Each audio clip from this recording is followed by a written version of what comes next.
Okay, this is a 1971 Dodge Super Bee, all numbers matching, all original, never restored car. It is a very high option 2 fender tag car.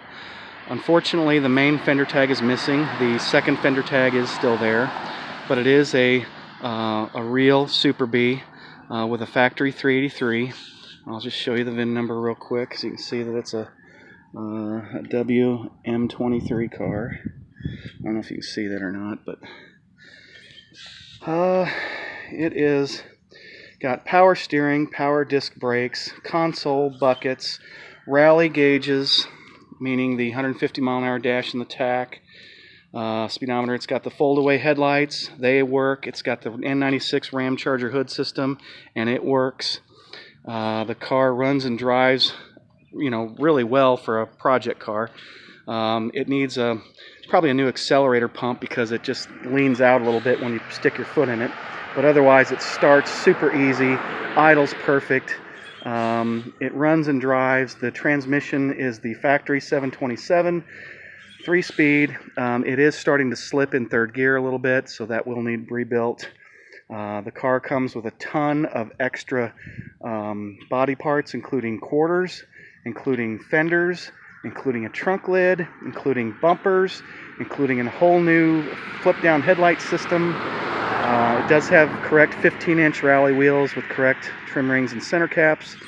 I just put brand new exhaust on it in terms of new mufflers and tail tips, just to kind of quiet it down a little bit.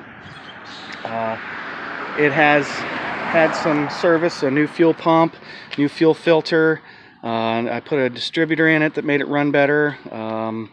The brakes work good. It is a full functioning car, and it is a factory hood pin car as well. As you can see, there's still some of the emblems there. Factory vinyl top, which of course is now gone, but you see what you get. This is the worst thing about the car right there, is that cut in the quarter panel, and there's some rocker rust and a little bit of floor rust, but this is a solid car overall, as you'll see in all the pictures online. Here, let's start it.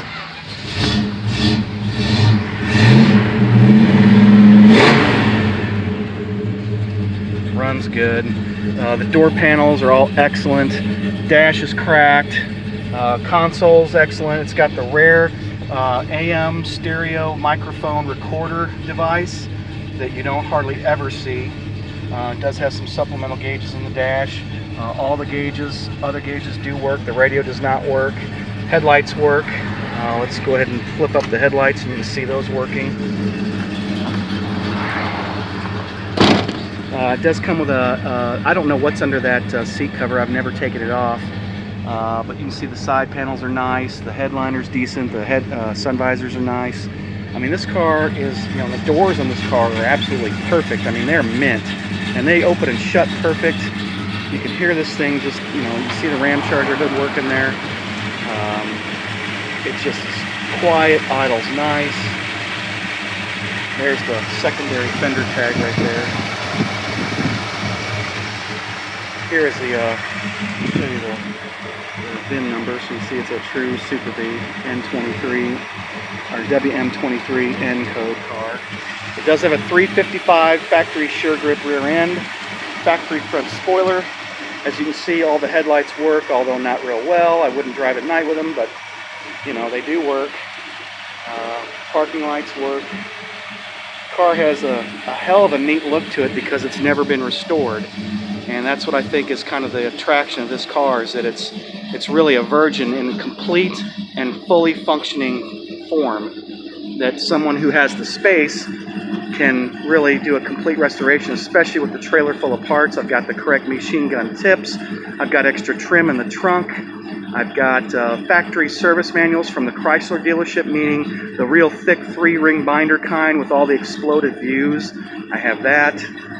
This is a project that you basically have everything you need to start your restoration, and the parts alone will take a trailer in order to get all of them home. So you got to come prepared if you're going to buy this car. The only reason I am even thinking about selling this car is because I do not currently have the space to dedicate to taking this down for the next 3 years, or however long it might take me, maybe longer, being how lazy I am. But that's the only reason I'm selling, or else I would keep this car, because it is, to me, one of the few left that you will find that's a true high option muscle car from the muscle car era that's still in, completely together and running and driving with lots of options and hasn't been messed with. There are the headlights down position. That front spoiler is not aftermarket. It is the thick original fiberglass kind, and it's still in really, really good condition. So as you can see, there's a little rocker rust and stuff like that. There's rust behind the quarters on the rear, but healthy sounding.